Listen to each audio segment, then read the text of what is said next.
Hello students, let's see the question. So the question says the hydrocarbon contains 4.8 gram of carbon per gram of hydrogen. If the vapor density of the compound is 29, find out its molecular formula. तो यहाँ भी हम basically सबसे पहले जो करेंगे एक table form करेंगे. टेबल में कुछ कॉलम्स होंगे, कॉलम्स को लिख लेते हैं.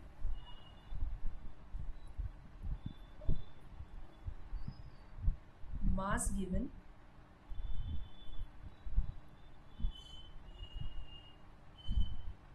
atomic mass,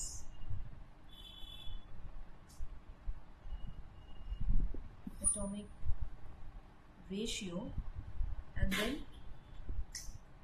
simplest ratio. Simplest ratio से हमें एम्पिरिकल फार्मूला का पता चलेगा, जिसके बाद हम वेपर डेंसिटी की मदद से मॉलिक्यूलर फार्मूला को भी निकाल लेंगे. तो सारे एलिमेंट्स के लिए हमें करने पड़ेंगे. यहाँ दो एलिमेंट्स है, कार्बन एंड हाइड्रोजन. तो बोला गया है कि 4.8 gram of carbon is present पर ग्राम ऑफ हाइड्रोजन, यानी हाइड्रोजन अगर 1 ग्राम होगा तो कार्बन हो जाएगा 4.8 ग्राम. ठीक है. एटॉमिक मासेस लिख लेते हैं 12 यूनिट और इसका 1 यूनिट. एटॉमिक रेशियो तो आपको पता है कैसे किए जाते हैं. अगर यहाँ पे मास गिवन है तो mass given divided by atomic mass, या तो फिर अगर परसेंटेज है तो percentage composition divided by atomic mass. तो mass given divided by atomic mass यानी first column divided by second column आपको यहाँ मिलना चाहिए 0.4, यहाँ होना चाहिए 1.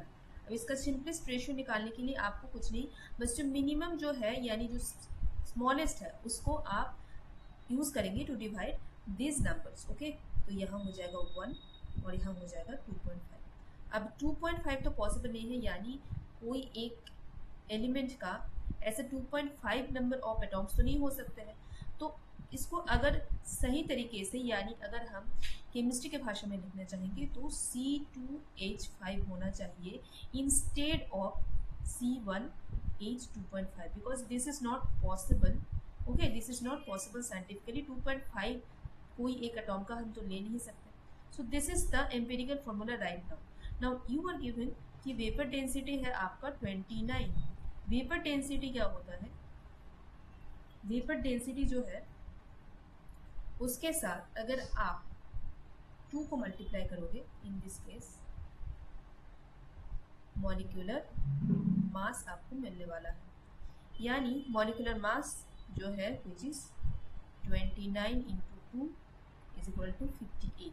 अब ये 58 हो गया आपका मॉलिक्यूलर मास. बस यहाँ से आपको n को निकालना है. What is the n? Right, n यानी molecular mass divided by empirical mass या फिर empirical formula mass, which is obviously 58. और यहाँ से आप देख सकते हो 24 plus 5 which is 29 यानी 2. तो मॉलिक्यूलर फार्मूला हमें बोला गया है. मॉलिक्यूलर फार्मूला में आपको क्या करना है, सिर्फ जो एम्पिरिकल फार्मूला यहाँ निकला हुआ है दिस C2H5, इसको आप 2 से मल्टीप्लाई कर दोगे तो भी आपका मॉलिक्यूलर फार्मूला निकल जाएगा. सो फाइनली आपको जो मिलने वाला है that is C4H10. So this is your final answer, C4H10. Okay, option A is the correct answer. I hope ये समझने में आपको कोई डिफिकल्टी नहीं है. Thank you so much.